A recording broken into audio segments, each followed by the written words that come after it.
Hello friends, எல்லாருக்கும் வணக்கம். இன்றைக்கி நான் நல்ல குளிர்ச்சியான ஒரு ஆட்டுக்கால் பாயா இல்லை ஆட்டுக்கால் குழம்பு எப்படி வேணால் வச்சுக்கலாம். நான் ஒரு 2 ஆட்டுக்கால் நல்ல உப்பு மஞ்சத்தூள்லாம் போட்டு நல்லா கழுவி இங்கே பாருங்க, நல்லா சுத்தமாக கழுவுங்க. வர்றது வரைக்கும் வரட்டும். ஆனால் 1-2 கருப்பாக இருந்தாலும் பரவாயில்ல, நல்லா தான் இருக்கும் குழம்பு. இந்த மாதிரி நல்லா க்ளீனாக வர வரைக்கும் நல்லா கழுவிட்டு அதில் வெங்காயம், தக்காளி, கொஞ்சம் கொத்தமல்லி தழை இது மட்டும்தான் போட்டு வேக வச்சு எடுத்துருக்குறேன். ஒரு 7-8 விசில் வச்சுக்கோங்க. இது நல்ல ஒரு குழம்பு வச்சலாம். இந்த தண்ணி எடுத்து நம்ம குழந்தைங்களுக்கு சூப்பாகவும் கொடுக்கலாம். அதனால தான் நான் வெறும் மிளகாத்தூள்லாம் எதுவுமே நான் போடல. இப்போ நம்ம அரைக்கிறதுக்கு ஒரு மிக்ஸி எடுத்துக்கோங்க. அதில் ஒரு 1/2 ஸ்பூன் சோம்பு, 1/2 ஸ்பூன் சீரகம், ஒரு 1/2 ஸ்பூன் மிளகு, ஒரு 5-6 முந்திரி பருப்பு, 1 ஸ்பூன் கசகசா இது. அப்புறம் கலருக்காக நான் ஒரு 4 காஷ்மீரி மிளகாய் போடுறேன். இதில் 2 டேபிள் ஸ்பூன் தேங்காய் திருவல் இதை மட்டும் போட்டு நம்ம அரைச்சிட்டு வந்துடுவோம். அது கூட இந்த கொத்தமல்லி இருக்கும் பாருங்கள், இந்த கொத்தமல்லியும் கொஞ்சம் போட்டு அரைச்சிங்கனாக்கா குழம்பு நல்லா வாசனையாக இருக்கும்.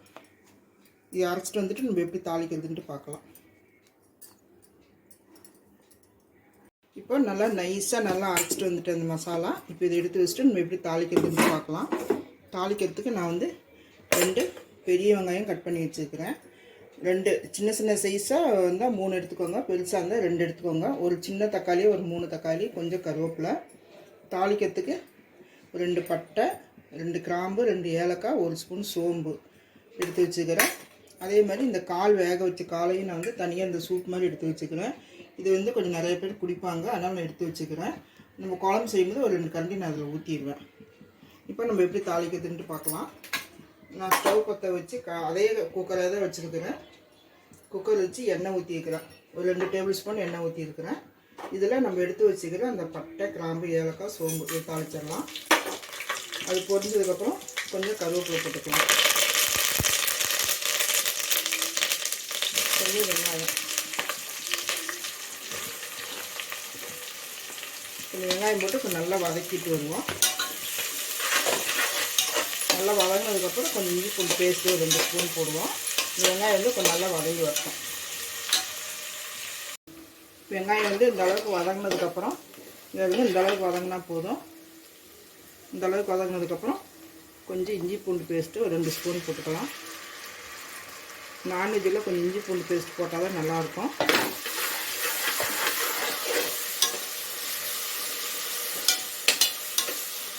இதுலேயே அந்த கொழுப்பு கொஞ்சம் கொடுத்துருக்காங்க, இந்த கொழுப்பையும் போட்டுறேன்.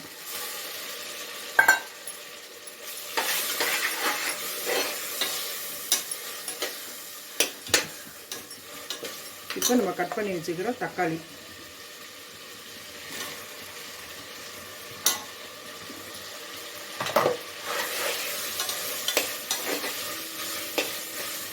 தக்காளி வதங்கிறதுக்கு கொஞ்சமாக உப்பு போட்டுக்கலாம். தக்காளி வதங்கிறதுக்கு மட்டும் போடுங்க.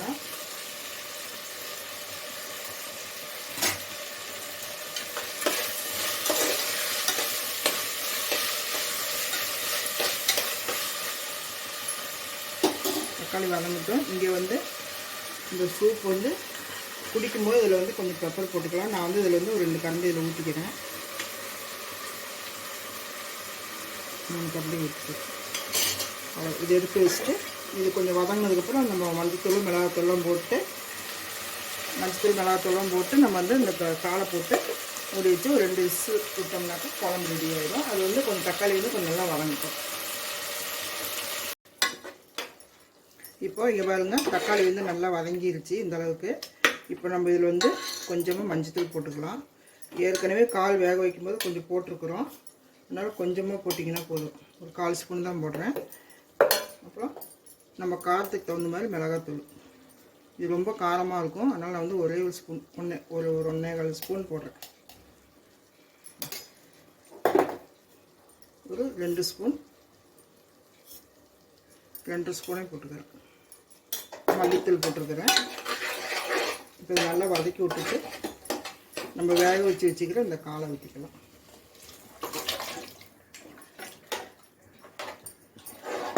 காலை ஊற்றிட்டு இந்த நம்ம தேங்காயெல்லாம் அரைச்சி வச்சுக்கிறோம்ல அதையும் போட்டுக்கலாம்.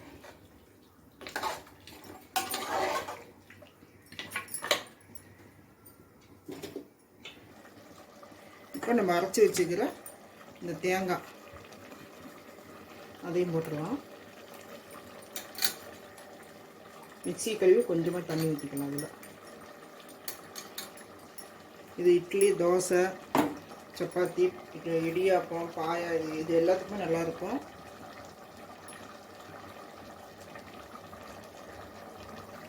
இப்போ மிக்ஸியை கழுவி நான் தண்ணி ஊற்றிக்கிறேன்.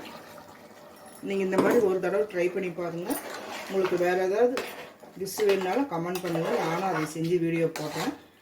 இதில் இப்போ இன்னும் கொஞ்சம் தண்ணி ஊற்றிக்கலாம்.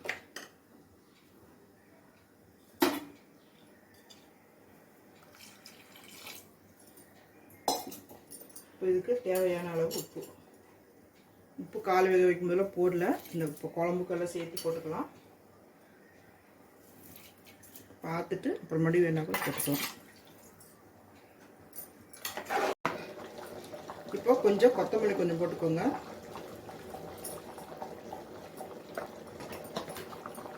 போட்டு நல்லா கலந்து காவிக்கோங்க. நம்ம முந்திரி கசகசாலாம் போட்டிருக்கனால குழம்பு நல்லா கெட்டியாக வரும். இப்போ நல்லா கிளறி விட்டுட்டு நம்ம ஒரு 2 விசில் விட்டு ஆஃப் பண்ணிடலாம்.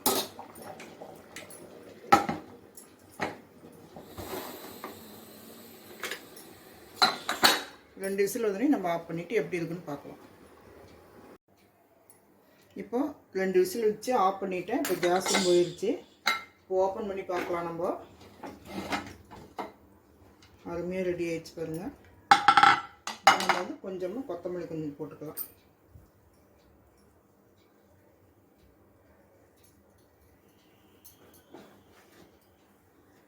அவ்வளோதான், அருமையான ஒரு ஆட்டுக்கால் குழம்பு ரெடி.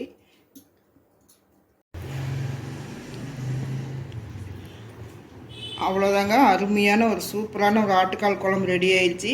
இது வந்து இட்லி, தோசை, பரோட்டா, பூரி, அப்புறம் என்னது எதுக்கு கூட வச்சு சாப்பிட்லாம், இடியாப்பம், சாதம், இது எல்லாத்துக்குமே வச்சு சாப்பிட்லாம். நமக்கு எது கூடலாம் பிடிக்குதோ அது கூடலாம் வச்சு நம்ம சாப்பிட்டுக்கலாம்.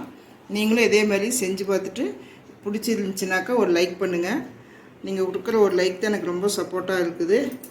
ஒரு சப்ஸ்கிரைப் பண்ணிவிட்டு பக்கத்தில் இருக்கிற பெல் பட்டனை கிளிக் பண்ணுங்கள். மீண்டும் அடுத்த வீடியோவில் சந்திப்போம். நன்றி, வணக்கம்.